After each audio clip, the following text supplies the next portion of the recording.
the first proposals for banning cars in Manhattan came in the 1960s and 1970s. It wasn't a new idea in the sense that people have often thought of, this is an island. It attracts a tremendous amount of vehicular traffic, post World War II and post the construction of the highway system and so forth. And but we're now just living in a moment where, look, you have to think about it all together. We have an affordability crisis, and affordability is also driven by mobility, right? So, if typically places that are cheaper are places that have much worse commutes, right? And so, why do they have worse commutes? Well, if private cars coming from the suburbs are clogging up all the streets and the buses and the bikes can't run quickly, right, you immediately have an equity issue. You also have a climate issue, right? And so it just seemed like exactly the right moment to start thinking about, well, this isn't just about Manhattan. It's about the fact that Manhattan is a magnet for cars. And how, if you demagnetize it, can you suddenly change the whole nature of the borough in terms of, the nature of the 5 boroughs in terms of how people move around. And in fact, the entire region. And what's interesting is that project was done before the pandemic. I think it's actually even more relevant post the pandemic. We're now sitting in the circumstance that, most major cities have tons of cars coming into them. For some reason, I think it's really interesting that people are so willing to want to rush back to bars and restaurants, but they're afraid of mass transit. That one doesn't make any sense to me at all. This is exactly the moment to start saying, we have to rethink the way we're using a third of our city, which is roadbed. And this isn't true just in Manhattan, it's true in every major city across the globe, right? And so, that was the genesis of that project. Sunnyside Yards actually wasn't a pause project. That was a paid master plan from the city of New York. It had some of those elements because there were some very utopian ideas in Sunnyside Yards, including the idea that it would be all affordable housing, that the entire project would be social housing. But that was actually coming from the city. When I started the firm, I never had any kind of a prescriptive idea about style or architectural language. I always had, certain heroes, but so I graduated from architecture school in the mid-90s, which was a period that was still obsessed with object architecture. The digital revolution was really taking hold, and there was, I think, for a period, a kind of fetishization of the digital, right? And you really see it today, where you see buildings that, like for instance, they look like they were fabricated digitally, but they were actually built conventionally, which is like its own weird form of postmodernism. So I knew I didn't want to do that, but I was so kind of interested in the mission of the practice, the organism of the practice, the people that would come into the practice. I felt comfortable with the idea of just letting the architectural language of the practice evolve kind of naturally. What has been fascinating is to see that evolution, where I don't think there is, if you look at the big projects that are on our boards today, the Rock and Roll Hall of Fame in Cleveland, the job we're doing, the college we're building in Princeton University, they look different from one another quite radically. But there's an interest in volume and light and tectonics and structural expression, and of course, urbanity with every single job, in terms of how it helps to form human connection, which I think is core to the practice. So from that perspective, the story of the practice has stayed quite consistent, I think. The ways in which that manifests have evolved significantly. The other interesting thing, I think, is we're actually, other than the pause work, we're doing very little urban planning. The vast majority is architecture. We did Sunnyside Yards, we did a couple of large urban planning projects, we did a very small one in Niagara, in downtown Niagara, that I'm very proud of. But, right before the pandemic struck, we were invited to compete for these 3 competitions, the Rock Hall, Princeton University, and this bridge in Indianapolis. And all 3 was a kind of who's who list of architectural luminaries, Pritzker winners, etc. And we sat at the table out there and we said, well, we're never going to win any of these. How much effort and time are we going to put into all of them? And we won all 3 of them, which was just extraordinary. And that all happened during the pandemic, during Zoom. And to me, what's so interesting, it goes to the heart of your question, is when I asked those clients after, well, why did you hire us? The answer was deeply consistent. And it was about this emphasis on urbanity and human connection. So even though it wasn't about urban planning per se, it was about the notion that we had a focus on building community through design, through architecture, that was appealing to them. And that to me is fascinating, because it gets back to the questions you were asking about this kind of nonlinear education, nonlinear job trajectory. I think the world's a more complicated place today, and what clients of architecture, clients of design, of urban planning need is quite a complicated thing that really transcends that 90s idea of the object in space. It was that period of irrational exuberance. I mean, we're sitting here in a moment where everyone's saying history didn't end, it's back with this Russian invasion of Ukraine. And, that period between the fall of the Berlin Wall and 9/11 was, the Alan Greenspan irrational exuberance period, was that moment where more did feel like more, and this notion of sort of digitalia, of like it was gonna, this sort of neo-Baroque through the digital concept of architecture and design was in full flourish, right? And it was very much a reflection of society and economics at the time, right?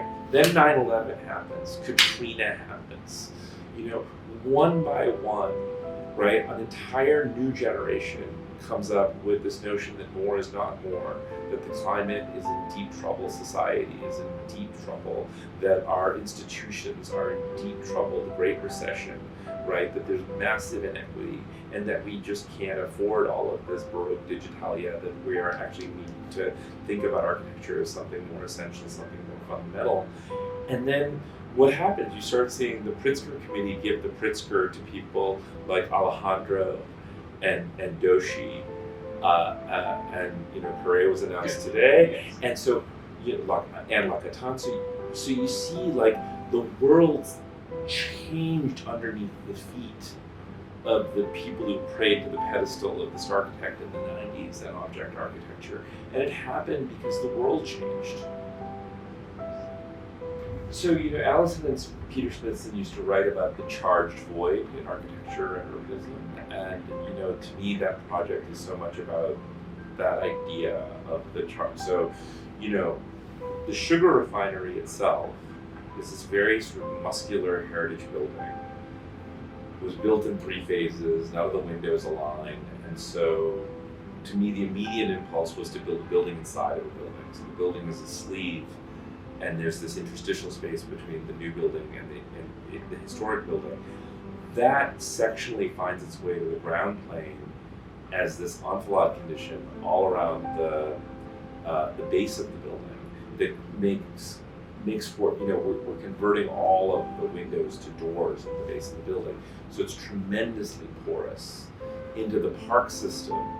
So, I led the master plan for that project, before I started PAU, and then worked with James Corner Field Operations, who did the landscape architecture.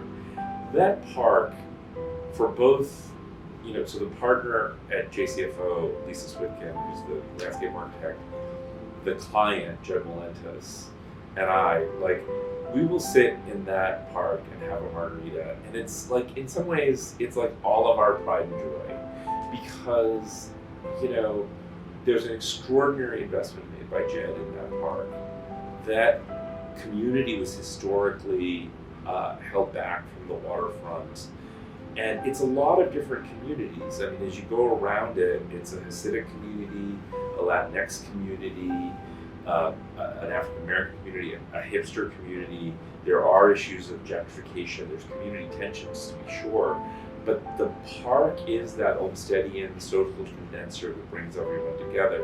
And so the design of the buildings, and then of course this idea of mixed use, because that building is an office building surrounded by residential buildings, it was the obligation of that building, even though it's the lowest building on the site, to be the kind of charging element that really, really spoke to the void around it, the park around it. And so I think you're talking about a specific drawing that's one of our favorite drawings in the office, which probably, that drawing took maybe 2 or 3 weeks to do, which is an isometric cut of the ground floor as it kind of pours out into the landscape around it.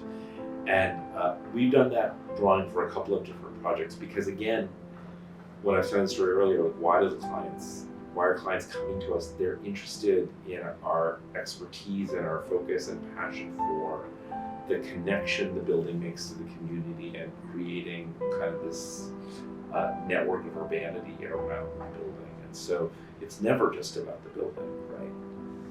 I think complexity is good. The opposite of complexity is Vladimir Putin.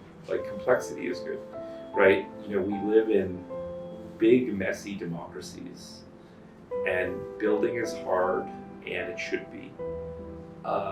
Climate change is a very, very all-encompassing challenge, and it makes building harder. Equity and issues of community control make building slower, and it should be. I get very, very tired, and I have close friends who will say, well, I love working in those places that aren't democratic because, I get to experiment. And to which I reply, what kind of colonial bullshit is that? I mean, it's extraordinary, that mindset. But the other thing is, I think there's this new kind of idea that's emerging in a lot of architectural academic circles that the active building is bad. And I get the embodied carbon argument, and that's a serious issue. But we have a planet that's going from 7 billion people to 11 billion people. And, people need things like housing, and we can't, this notion that we're not going to build for people, we desperately need to build infrastructure, right? We're short on schools, hospitals, cultural facilities, parks. Can certain of these needs be met through adaptive reuse? Are there office buildings out in the middle of Manhattan and Mumbai that probably could get converted to residential? Sure, at some level. But that's certainly not going to address all the needs that society has. So we have to do 2 things at once. It's very hard for people to do. We have to say we have to figure out how to use less resources, right? And address, meet our climate targets. It's going to be very, very difficult. And at the same time, understand that the world's going to go to 11 billion people. It's probably going to plateau at 11 billion people. And we need to understand how to accept those additional, at this point, 4 billion, depending on which number you read, people with open arms, right? And say that is part of the kind of state of the world, and that those 2 things need to work together. So we have to find, environmentally conscious ways to address those people's needs. So I don't I don't agree that like we're excessively digging up the ground. Like, in some cases, sure, there are awful projects for the environment. There are also awful parks for the environment, by the way. I mean, it's not just buildings. And because like an overly designed, overly manicured park that requires a ton of maintenance is a big water draw and all sorts of other. So, like with every active building, there's an active consciousness that has to accompany it. But that doesn't make the active building wrong, just by itself. The problem comes when there isn't the consciousness. This is a very big challenge. I mean, you talk about Domino. Domino was designed years ago at this point, right? The Sunnyside Yard plan, if that plan comes to fruition, it will take 20, 30 years, most likely. A lot of the world will change, our technologies will change, and also like our zeitgeist will change, right? And so, one of the things we try to do, we talk about on our website like lasting architecture, enduring urbanism. Part of what we're trying to say is that like you can't overly react, so Trump gets elected and like there's this huge sense of crisis. And then there's the pandemic and like that in some way trumps Trump. And now, you've got a ground war happening in Europe, right? I mean, so there's this constant sense, and then I think in an age of social media where like you can refresh your phone every 10 seconds and get the latest update on what's happening in Kiev, there's this constant sense that the world is under like this constant sense of like panic and crisis. And you can't just react to that. You have to believe in what you're doing as a through line. So the thing that you designed or planned over here still has value by the time it comes to fruition, because this is simply not a profession for the impatient, right? It's a very, very difficult profession if you're impatient. There are other things that have much more sort of immediate reward to them. And if you're impatient, it's just not the thing to do with your life. And you have to just sort of close your eyes and take a bit of the risk that the thing that you believe has currency in this moment will have currency even 3 years or 5 years. The Rock Hall, it's a classic example. We're trying to expand an IMPA building in Cleveland. Had at one point in its history mistold its own history about the origins of rock and roll, not properly talking about, all the African American roots and other roots that formed rock and roll and so forth. The institution's gone an enormous way to correct that. But, the challenge now is, that's not a museum.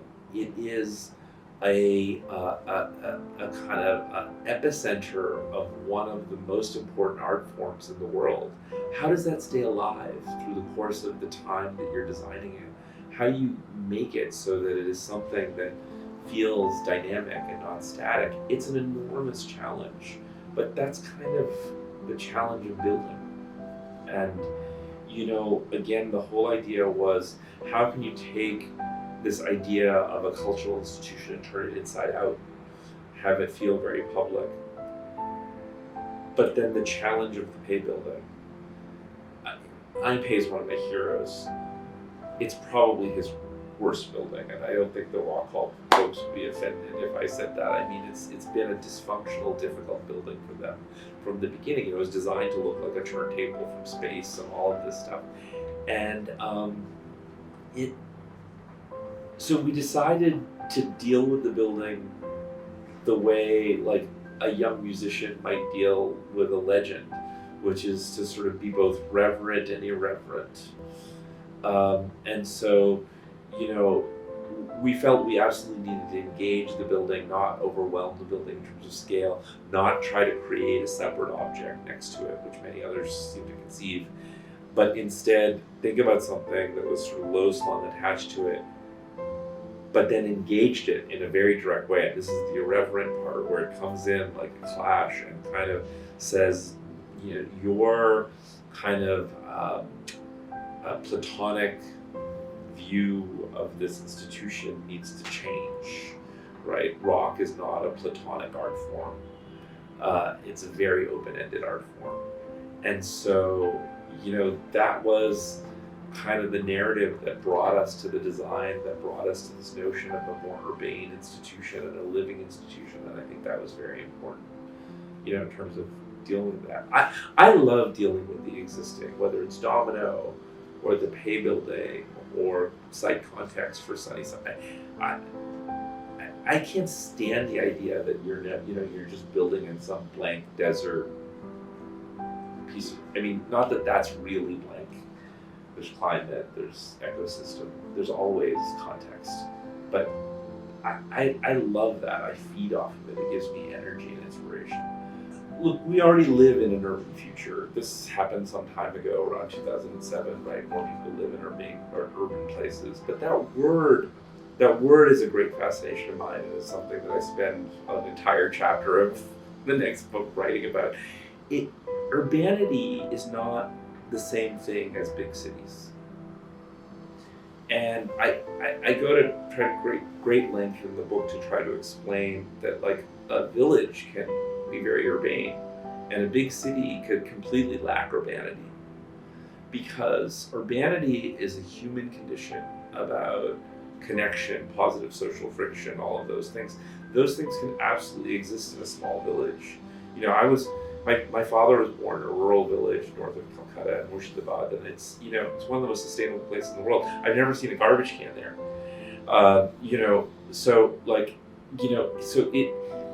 It's not, when I talk about urbanity, that doesn't mean that I expect every place to look like Hong Kong.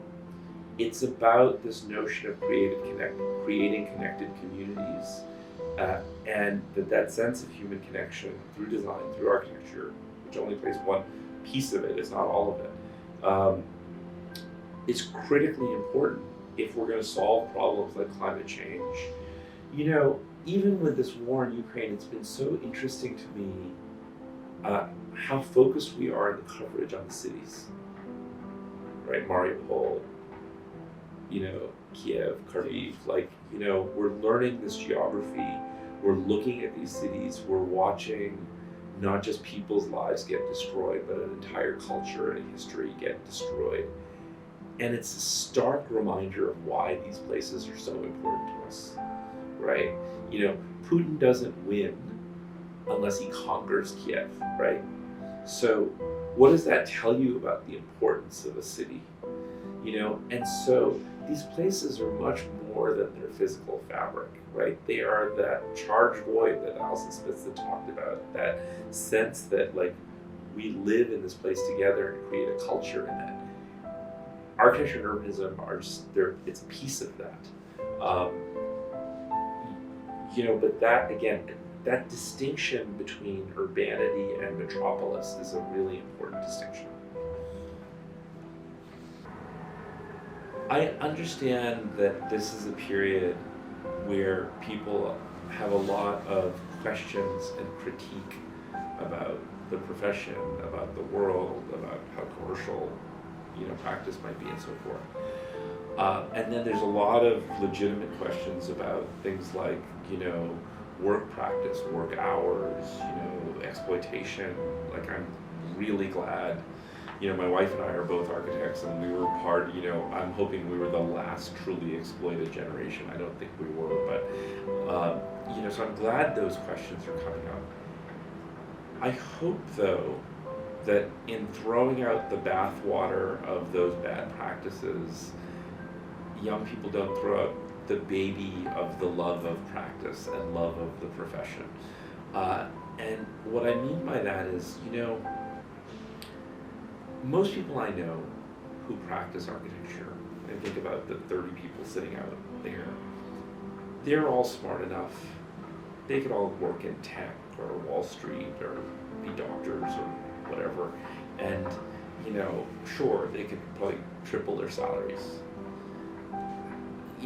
The leadership of this firm spends a lot of its time trying to understand how do we get the projects and create an atmosphere that honors everyone's decision to be an architect and remain an architect because of our love of architecture.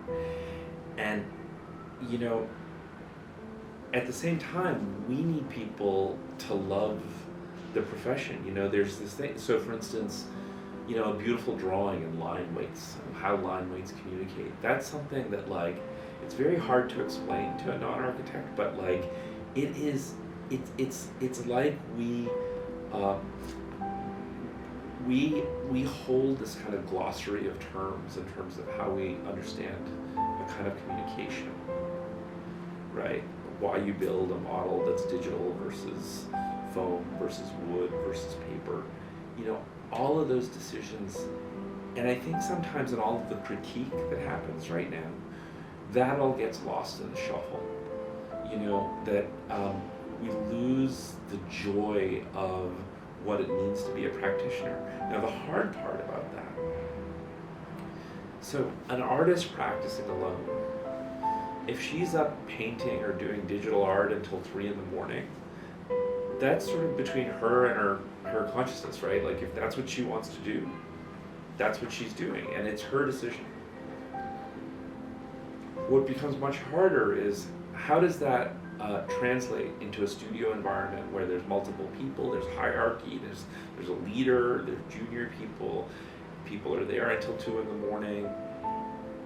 You know, I don't think it's possible to completely eliminate that from the profession, because there is an iterative nature to the profession that sometimes demands deadlines and like long hours, and we all put them in. I mean, God knows I do, but like, and you know, so then questions have to come up: are people fairly paid for all of that? Are they, you know, and not just in terms of monetary compensation, but how they're treated and so forth. I mean, this is a profession that has a horrible track record with both racism and sexism. You know, my wife and I experienced both as young architects. And so, you know, I get that there's a lot of grounds for critique. What I worry about with young architects is that baby bathwater issue of not throwing out just the joy and love of the profession itself.